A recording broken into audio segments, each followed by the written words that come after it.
Faith healer Lorraine Ham works alongside GPs at her local clinic. Her patients think she's working wonders. Until next time, good night. The response to the last programme was enormous. The credits hadn't gone up before the phone started to ring. By the Monday, letters were pouring in.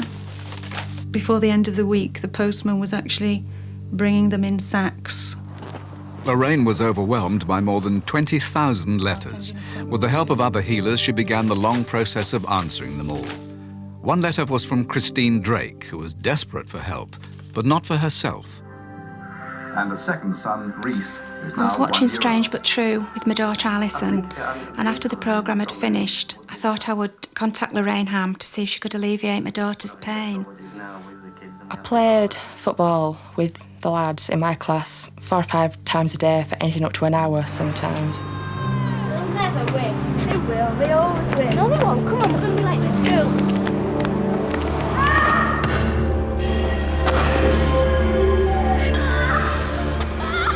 Pain in my back was so bad I started crying with it.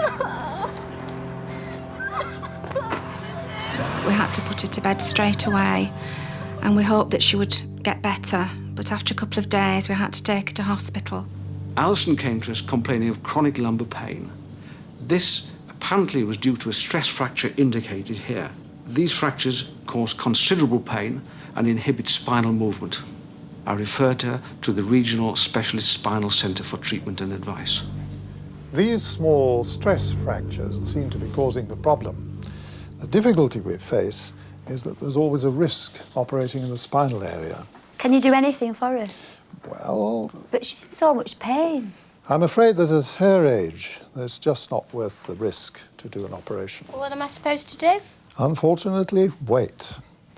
We'll have to see how it develops. The best thing is to wait until you stop growing. Then it'll heal itself in time.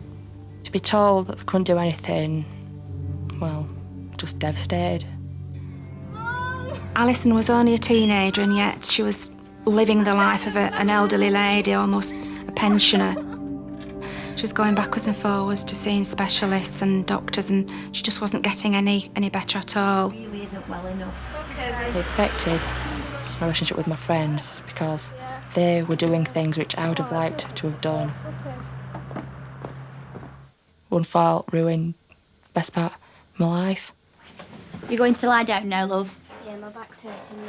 I'll be up After soon. suffering intense pain for 4 years, their best hope seemed to be Lorraine Ham. When I found out my mum had actually written off to Lorraine Ham, I was surprised and hopeful. Oh, I can see it's a bit painful. When Alison first came to see me, she was in pain close your with her eyes. back. Relax. And I did healing work with her there and then.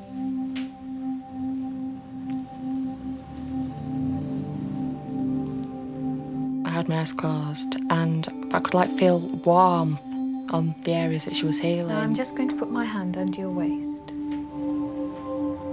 A sensation of all the pain drifting away. When I say open your eyes, open your eyes. The session over, Alison and Christine went home.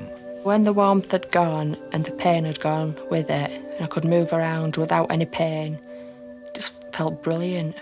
I thought it was marvellous. I thought it was a miracle. Alison was doing things that she couldn't do before, and I'd got my daughter back. I phoned Christine and she told me that Alison was now doing PE and feeling much better. Oh. And did she need to come and see me again?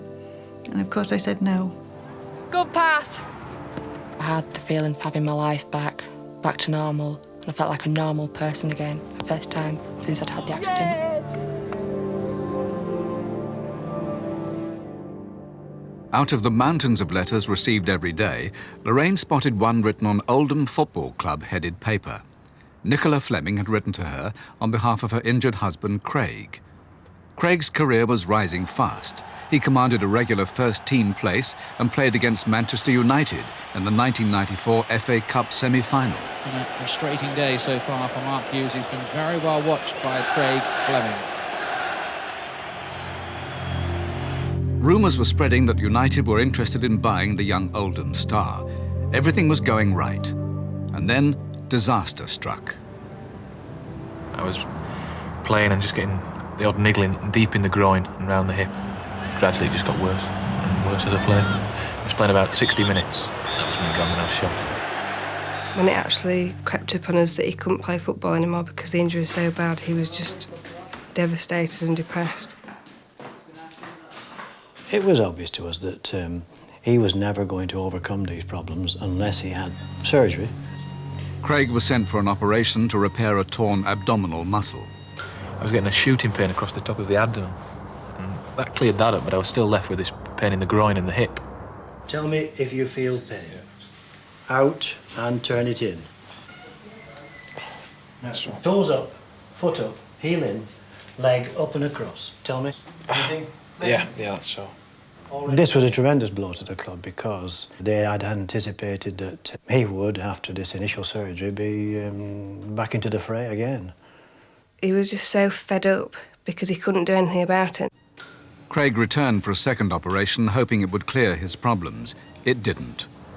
I had the operation to release the tendon. I mean, that's released a lot of the pressure in there. There was still a pain.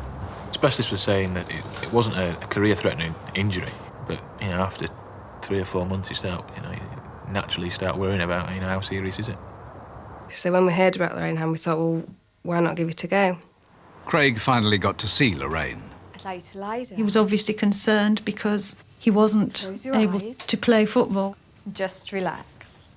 If you're out for any length of time, there are other people coming up and taking your place. So on a mental, emotional level, there's always that worry, if you like. I couldn't see what Lorraine was doing, because I obviously had my eyes closed. Now I'm going to touch your leg.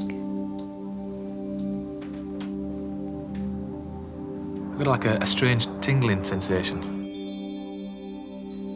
Just felt like very strong pins and needles.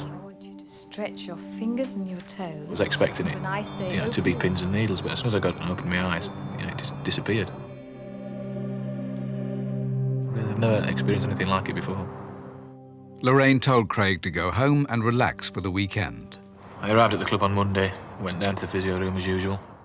Right, Craig, show what you can do under your own steam. I was a bit reluctant to try it at first. I let it go all the way down. Brought it back up, and again, it was no pain at all. No pain? No.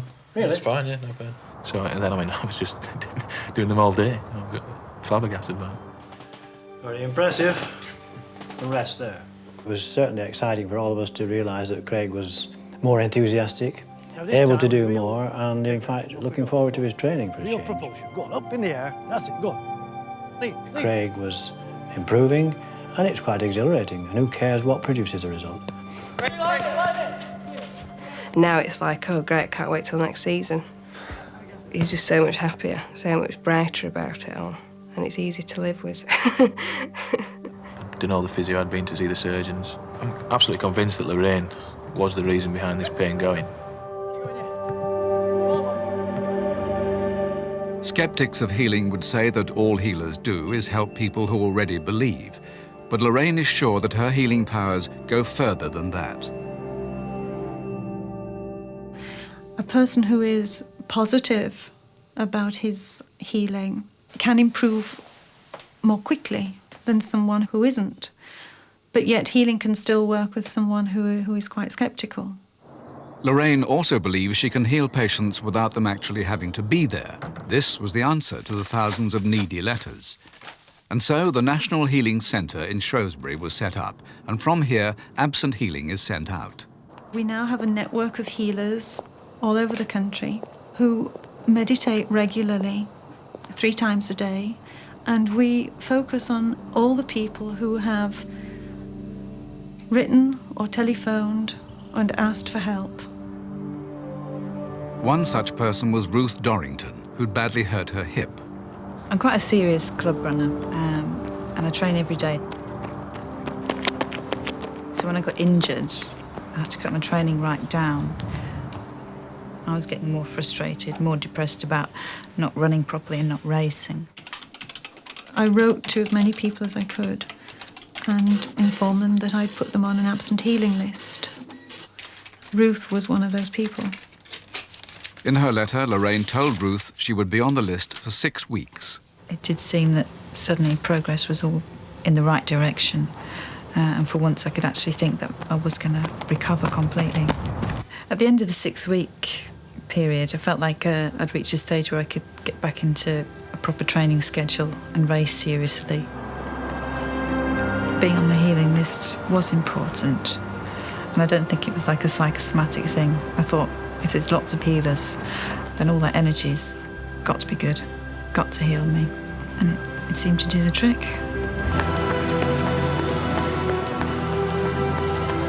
Ruth came out of her injury running better than ever. In fact, she broke several club records. And she believes it's all thanks to Lorraine Ham. The question that must be asked is, would Lorraine's patients have got better anyway?